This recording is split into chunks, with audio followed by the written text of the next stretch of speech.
In the cold embrace of Eldergrove Manor, the air hung with the damp chill of forgotten memories.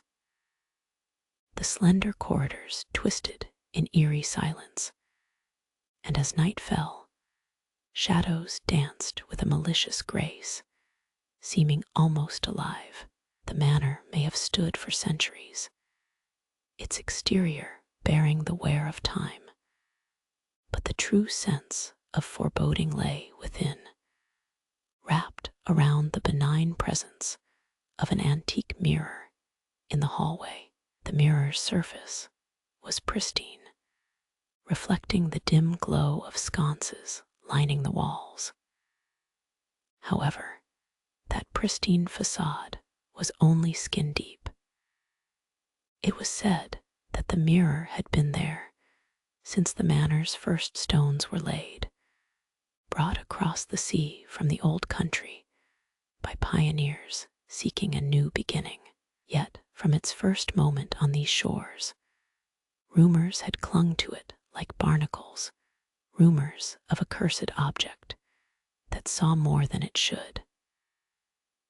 The villagers of Eldergrove whispered tales of the family that had once thrived within these walls, and of the figure that never left their side in reflections.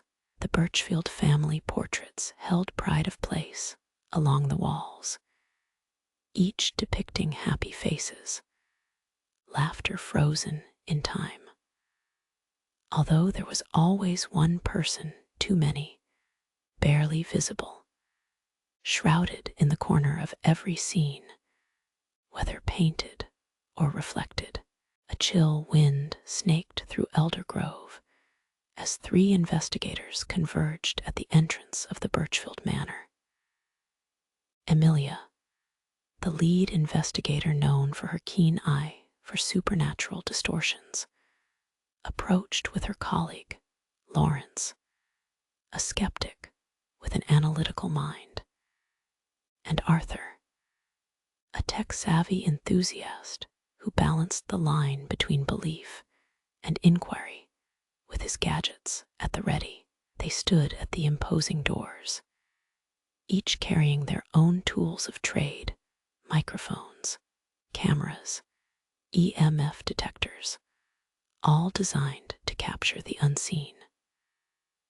The stories of the manor echoed through their minds as they entered, knowing full well the ancestral rumors about the hall mirror and its spectral hitchhiker that seemed to worm its way into the core of anyone who stared long enough.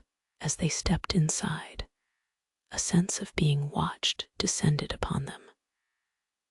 The manor's architecture was grand but worn, with tapestries lining the great hall leading to the infamous hallway.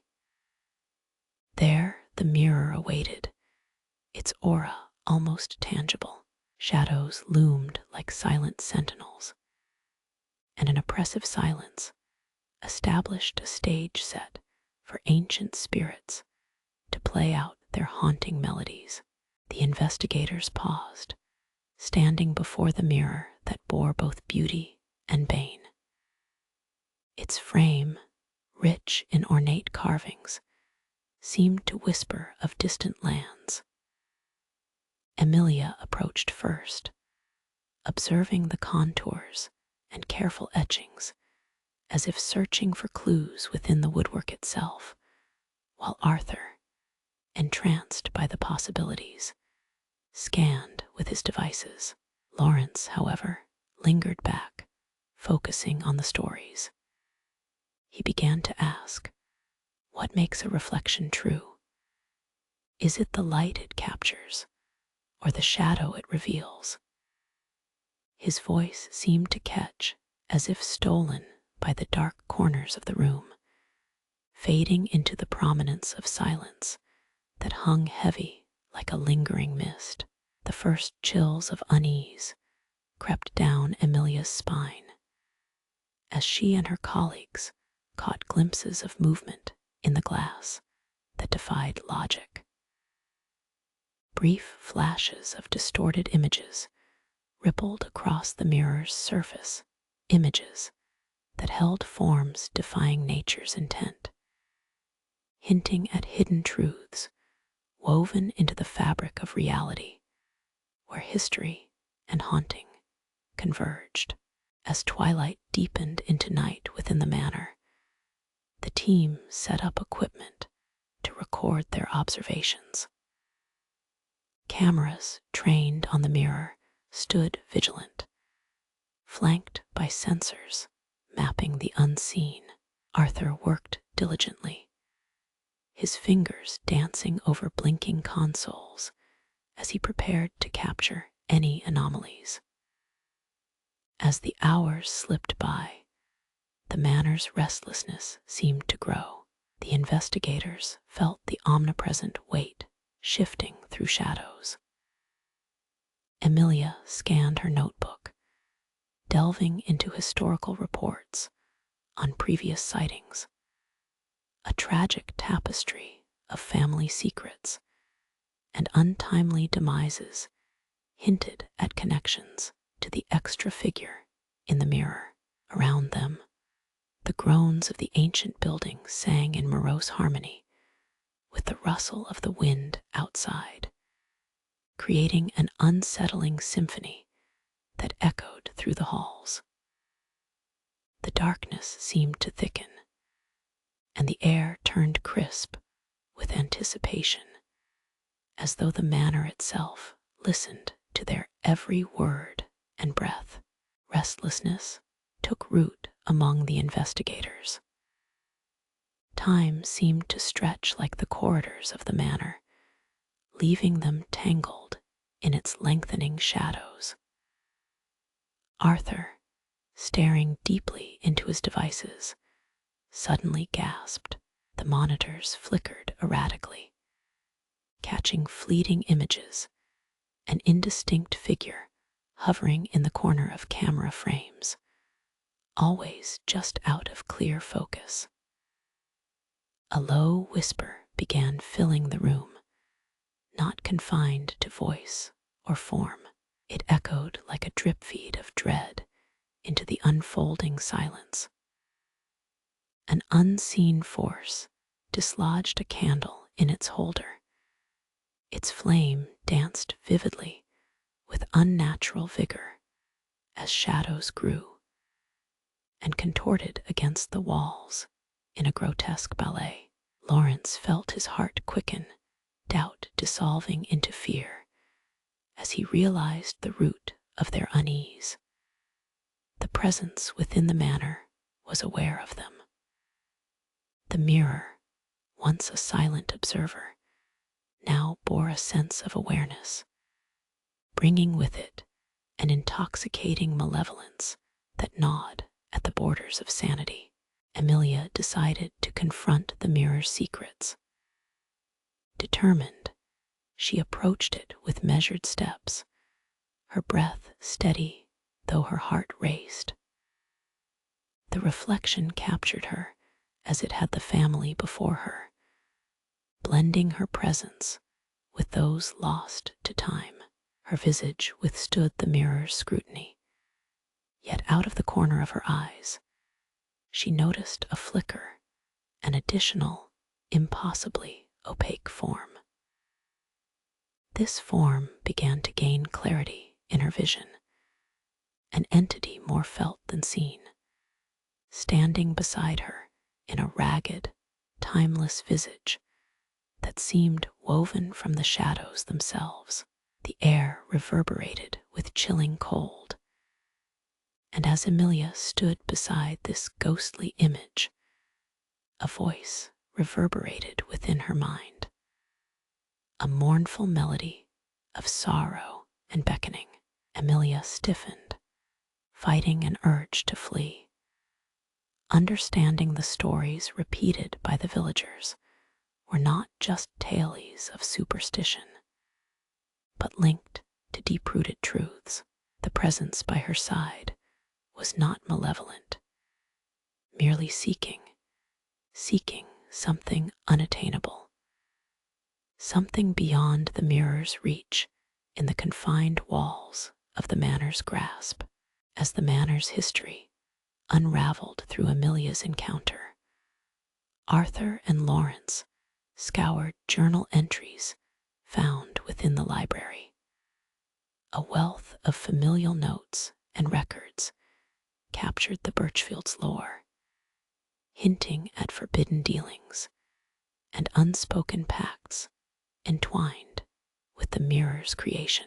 In darkest ink, details emerged of the manor's founder, who had struck bargains with ageless entities to cement the family's prosperity, unwittingly allowing the presence to slip through the confines of the reflection. Their archival dive unveiled tragic narratives, forbidden love lost to unyielding time, hauntings tied to the mirror's captive, and the hallway's eternal gaze. These chronicles challenged their perceptions, reshaping the haunting as not mere folklore, but as a binding curse. The investigators' understanding evolved. The mirror held the fragments of the past, shards of lost moments, and lingering souls woven into its reflective fabric, demanding their attention and desire for liberation. With their new discovery, the team gathered once more, discourse turning solemn as they considered the path the Birchfields had walked, a fate mirrored by reflections and haunted by decisions made long ago. With evening's veil once again drawn, the manor's echoes reshaped the ambience, hinting at narratives hidden in shadowed alcoves.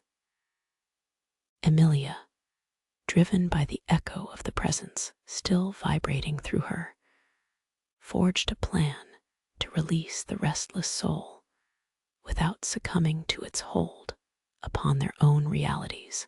The reflective surface held the key, serving as a portal in binding, but also potentially in release, if they could find the right ritual, the right invocation. They arranged their implements around the hallway, preparing for an undertaking that wove bravery with uncertainty, blending logic with intuition. Together, they steeled themselves to unravel the strand of destiny tied to the mirror, ready to face the inevitable confrontation with all the spectral terrors that lingered just out of view. At midnight, the manor awoke as the investigators initiated their ritual. Arthur recited the invocation, his voice steady yet filled with underlying trepidation. The air hummed with expectant energy, and the reflective surface of the mirror rippled as though water struck by a stone. In its glass depths, figures shimmered and coalesced, a parade of the past cascading into the present. The ghostly visage that plagued so many generations unfurled, its form defined by longing, unfulfilled promises shimmering like evaporating breath against glass pane. Suddenly the house groaned in protest, timbers shivering in fear of what might transpire. A low hum played backdrop, entwining with incantations, and what had been tethered sought freedom, ripples of arcanum casting illusions into every corner of their surroundings, until reality itself seemed poised to break. A crescendo of shadows danced across the hallway, depicting a tale of sadness and redemption as the mirror fed on the energy. The wind outside howled at a fever pitch, the chorus building to a climax that sent shivers through their very souls. Gradually, the spectral figure within began disintegrating, redemptions released from the weighty chain of glass. The presence dissolved, a sigh of farewell brushing past the investigators, acknowledged by the mournful wail of the tempest beyond. They had bore witness to the parting of a tragic soul, a sacrifice of presence that dwelled within for centuries, now melded with eternity. Emilia, Arthur, and Lawrence watched as the ripple of silence restored the manor to an echo of breathlessness, its lengthening shadows finally finding peace. The connection between mirror and keeper shattered like threads of gossamer light, leaving a frightened calm that replaced the fervent storm.